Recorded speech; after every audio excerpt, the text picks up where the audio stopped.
Hey all, welcome to Homeschool and welcome back to Class 11 Chemistry series, and we are with the chapter Hydrocarbons. In hydrocarbons, we have already completed everything about alkanes. So we have seen what are the different isomerism possible with alkanes, and later we went for studying the preparation methods, and finally we spoke about the chemical properties of alkanes. And in today's video, let me start off with alkenes. So this is the next type of hydrocarbons, that is alkenes. So in this class, let us try to understand everything about structural isomerism and then geometrical isomerism of alkenes. Clear? And in my next video, let us speak about the preparations of alkenes. Okay, so the moment we hear the word alkenes, they are nothing but unsaturated hydrocarbons, isn't it? Alkenes are called unsaturated hydrocarbons with double bonds. So they have double bonds between carbon atoms, isn't it? And they have a general formula CnH2n, isn't it? So N is nothing but the number of carbon atoms. So the first member of alkene is CH2 double bond CH2, which we will call it as ethene. The second member of alkene is CH3 CH double bond CH2, which we will call it as propene. And so on, we can write rest of the alkene members, right? So, and if you can observe here, there is a double bond between carbon and carbon. So what must be the hybridization of these carbons here? The hybridization of these carbon atoms is always sp2 hybridization. To whichever carbon you have a double bond that is formed with one pi bond. Say double bond in the sense there is one sigma bond and one pi bond here. Any carbon which has got one pi bond, then it always undergoes sp2 hybridization. So all this to guess hybridization and to predict which carbon has what hybridization, we have done a beautiful video in organic chemistry. You can watch the previous chapters videos, right? So as of now, try to understand any carbon which has associated with a double bond, okay, which has got one pi bond around it, then that carbon has hybridization sp2. Okay, so here the hybridization of double bond containing carbon is sp2. Okay, and most importantly, alkenes can also be called with the word olefins. Alkanes, we called it as paraffins because they are not reactive. But alkenes can be called with the name olefins because they are reactive. Okay. So, as the S character increases, electronegativity of carbon increases. As electronegativity of carbon increases, that particular carbon becomes more reactive, right? In case of alkanes, we have carbon's hybridization sp3, right? So it is in case of alkanes. And in case of alkenes, just now we have seen carbon atom has hybridization sp2. Similarly, in case of alkynes, we will find the carbon atom having hybridization sp. S character is more in case of sp, 50% S character. Here you have 33% S character. Here you have 25% S character. So as the S character increases, electronegativity of carbon increases. As electronegativity increases, even the reactivity increases. Okay, so that is why we say alkenes are more reactive than alkanes, whereas alkyne is much more reactive than alkenes. So this is the order of reactivity between alkanes, alkenes and alkynes. Clear? Fine. So these are some general aspects of alkenes, and later we will study the nomenclature. I have a separate video on nomenclature of unsaturated hydrocarbons. Video link will be provided in the description. You can go and check it out. So straight away, let me go for isomerism observed in case of alkenes. Isomerism in alkenes. Alkenes mainly show two types of isomerism. One is structural isomerism. The other one is stereoisomerism. Stereoisomerism. Okay. So what do you mean by structural isomerism? Here, the molecular formula is similar and there will be some differences between structures. Okay. Such isomerism is called structural isomerism. Now, first and foremost, let us go for structural isomerism. Okay, it will show two types of structural isomerism, guys. One is it can show chain isomerism and it can also show position isomerism. So both are very, very important and you must know what is the difference between chain isomerism and position isomerism. Coming to chain isomerism. Okay, in case of chain isomerism, molecular formula is same. Okay, isomers in the sense it's a comparison between two compounds. Suppose this is one alkene, this is another alkene. What is similar between both of them? Molecular formula is similar. Difference is chain length. Okay, chain length is different. Chain length is different. Okay, so such isomerism is called chain isomerism. Suppose, example, let me give it for chain isomerism. You have butene, right? So how do you write the structure of butene here? CH3, CH2, CH double bond, CH2. So this is actually called as 1-butene, right?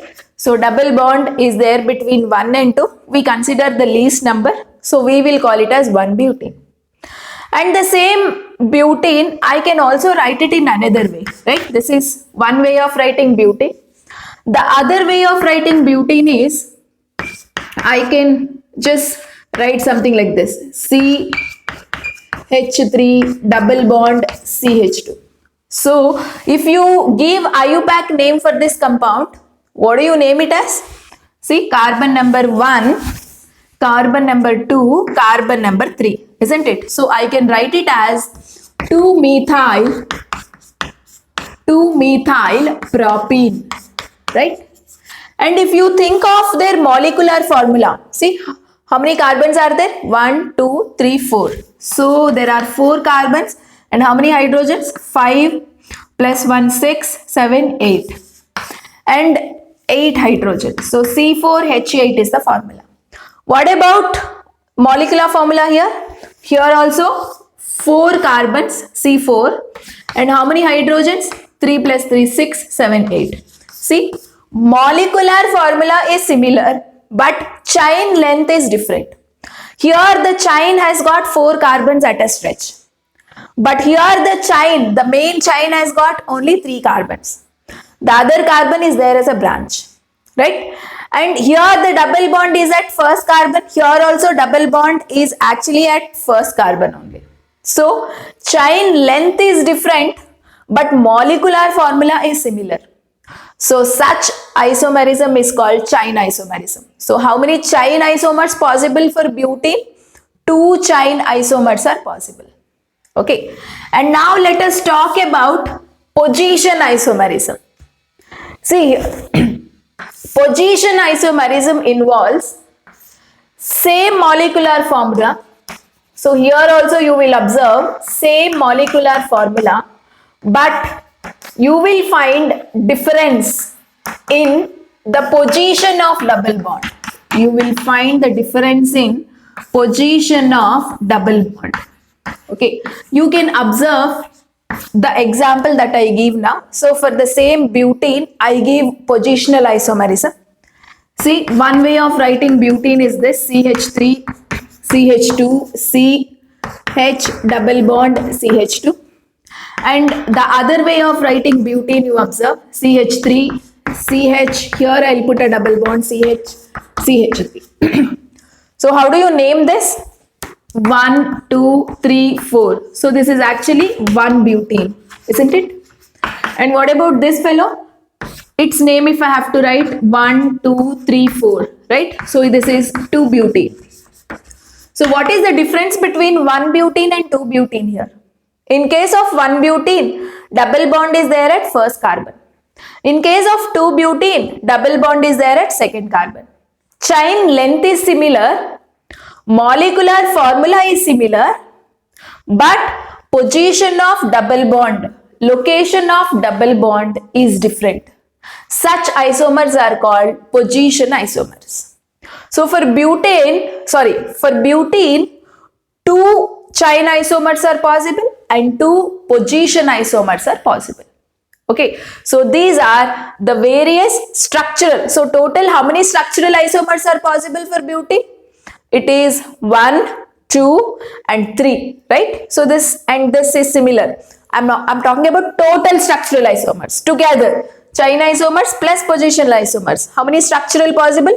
1, 2 and 3. So there are 3 total structural isomers possible, right? And if they ask you only chain isomers, how many? 2 chain isomers are possible and 2 position isomers are possible. So question can be asked in any way. They can ask you total number of structural isomers. They can ask you only the number of chain isomers, and they can either ask you only the number of position isomers. Okay, so for a particular alkene, you must know how to put chain isomers, you must know how to put position isomers, and you should know how to count total structural isomers. Okay, so this is all about structural isomerism in alkene. Okay, so if I ask you a question, how many structural isomers are possible for propene and ethene? So if I ask you, how many structural isomers are possible for propene and ethene? So how do you write propene? CH3, CH double bond CH2, this is propene. And how do you write ethene? CH2 double bond CH2. If I ask you how many chain isomers possible and how many position isomers possible, how many chain and how many position possible for ethene, what's your answer? Think and answer. The answer is 0. Okay, so there are no structural isomers. It can be a chain isomer or it can be a position isomer. They are not possible for, propene and ethene. So you can observe chain and position isomer only from butene onwards. For butene it is possible, for pentene it is possible. Okay, and the homework for you is write chain and position isomers for pentene. Okay, so you can try it for pentene. So what is the formula for pentene? It is C5H10. Okay, so for C5H10 you can try chain isomers and position isomers for C5H10. Okay, so this is homework for you. So practice and learn. And now let me go for stereoisomerism. So far we have discussed was structural isomerism. Now we are going for stereoisomerism. See guys, under stereoisomerism, there are actually 2 types. One is optical isomerism. The other one is geometrical isomerism.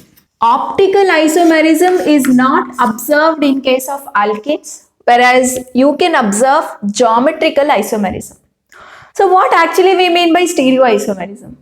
See, molecular formula is similar, structure is also similar, but arrangement of atoms in space is different.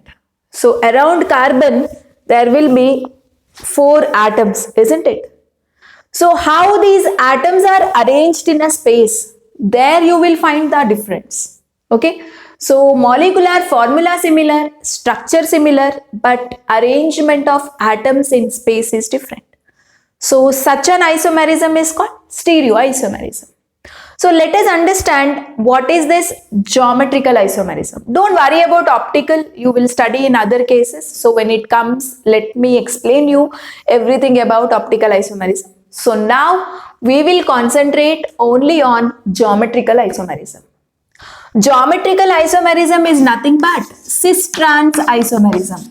It can also be called as cis-trans isomerism. So this is very simple and this is very common in case of alkenes. Fine. See, if I have to write butene, say in case of butene, but-2-ene, okay, so 2-butene shows geometrical isomerism. So first let me write 2-butene structure, okay. See its formula, let's write elaborate formula, CH3, CH double bond CH, CH3. So this is how normally we write 2-butene, okay. But if I consider the carbons which have got double bond, see this is the carbon which is associated with double bond, this is another carbon associated with double bond, okay. So I concentrate only these carbons. I concentrate what groups are present around this carbon and what groups are present around this carbon. Okay, so let me write those carbons here. So carbon, carbon, double bond.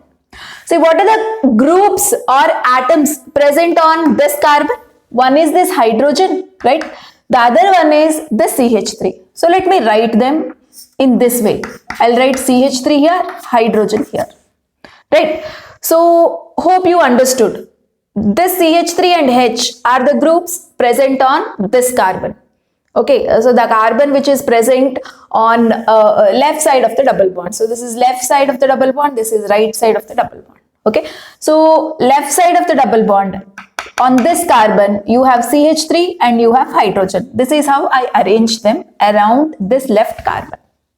And now go for right carbon. Okay, so this is our right carbon. So what are the groups present around this right carbon? One is this hydrogen, the other one is this CH3. If I arrange CH3 here, hydrogen here, I can arrange, right? So what is the other way of arranging? See, this is one possible way of arranging the groups that are present on double bonded carbons. See, other way you say C, double bond C. This CH3 I'll write it here, H I'll write it here. Whereas I can always write H up and CH3 down also, right? So I can arrange, say the groups which are there on this carbon are this hydrogen and this CH3. Initially I arrange CH3 up, H down. I can always arrange H up and CH3 down, right?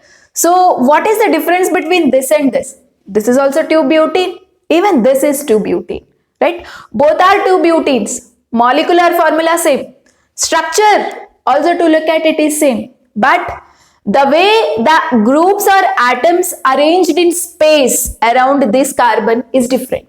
Okay, so such isomers are called geometrical isomerism. Okay, so if the same groups are arranged on same side, if same groups are arranged on same side, then it is called cis isomer. So this is cis isomer. You see, CH3, same side they have come. H, same bottom side they have come. Okay, so this particular compound is called as cis butene. Okay. If the same groups, say CH3 and CH3, same groups, if they are arranged on opposite side, then it is called as trans isomer. Okay, so what is trans isomer? Same groups arranged on opposite side, then they are called as trans isomer. Okay. So this is trans isomer. So what do we call this as? We can call this as trans-butene. Okay, so what do you mean by cis-butene? Same groups coming on same side. What is trans-butene? Same groups coming opposite side. See, two CH3s arranged opposite and two hydrogens arranged opposite. So this is a way of writing cis isomer and trans isomer. Okay, and usually cis isomers are always polar. This is very, very important point, guys. Cis isomers are polar, whereas trans isomers are non-polar. So why do we call cis isomers are polar? Is because the dipole moment is not equal to 0. What do you mean by new dipole moment? That I explained in case of chemical bonding, isn't it? Whereas for trans-butene, dipole moment is equal to 0. So whenever you observe dipole moment is equal to 0, then the molecule is non-polar.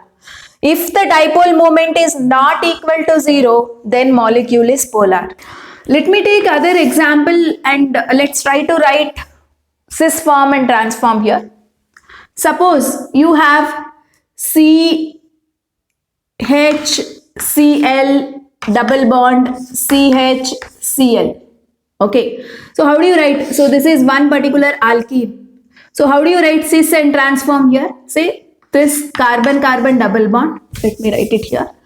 Carbon-carbon double bond. So this particular fellow has, what are the groups or atoms around this? One is hydrogen and the other one is Cl, right? So this particular carbon has what groups around it? Hydrogen and Cl. So if I mention hydrogen here and Cl here, and the other carbon also has hydrogen and Cl, I mention hydrogen up and Cl down. Like I have written a structure in such a way that same groups have come same side. Okay, so this I will call it as cis isomer. And trans isomer, how do I write? C double bond C. So H, and here if I mention Cl, here I'll mention Cl. Same groups are coming on opposite side. So this is trans isomer. Okay. So here I can explain you actually how nu value can be equal to 0. Okay. Say we all know dipole moment is a vector quantity. So you have to show arrow mark towards the most electronegative element. Okay, for the bond. Say the bond. See here actually the electrons are moving from less electronegative atom to more electronegative. So this is the arrow mark, dipole moment or vector. I can show it for this bond. Whereas this is the arrow mark, I can show it for this bond. See, two arrow marks, if they are in opposite direction, the two vectors gets cancelled, right? So this is how dipole moment you will get 0 for trans isomer, whereas dipole moment is not equal to 0 for cis isomer. If you put a dipole moment for this bond, you will show arrow mark here, and here this bond arrow mark here. So actually, see, both arrow marks are actually moving in the same direction. So here you get one resultant vector, right? So here dipole moment will not be equal to 0, whereas here dipole moment can be equal to 0. So if dipole moment is equal to 0, the compound is non-polar. Okay. If the dipole moment is not equal to 0, compound is polar. So this is how there are slight changes in the chemical properties between cis isomer and trans isomer. Molecular formula is similar, structure is similar, but slight change in the chemical properties is because one is polar, the other one is non-polar. Okay, so this is how the arrangement of groups or atoms around double bonded carbons is different. Okay, so if same groups are on same side, it is cis isomer. Same groups on opposite side, it is trans isomer. Okay, so this is all about geometrical isomerism. Okay, and if you want to observe geometrical isomerism, at least same groups must be present. At least one group must be same on both carbons. Okay, so on both carbons, at least one group must be similar group. Only then you can place them either same side or opposite side, so that you will get cis or trans. Okay, so this is all about geometrical isomerism in case of alkenes. so that we have completed isomerism of alkenes. In my next video, I will come up with preparation methods of alkenes. Till then, revise the concept and do subscribe our channel to learn the concepts in a easiest way. Thank you so much. We'll meet you all in the next class.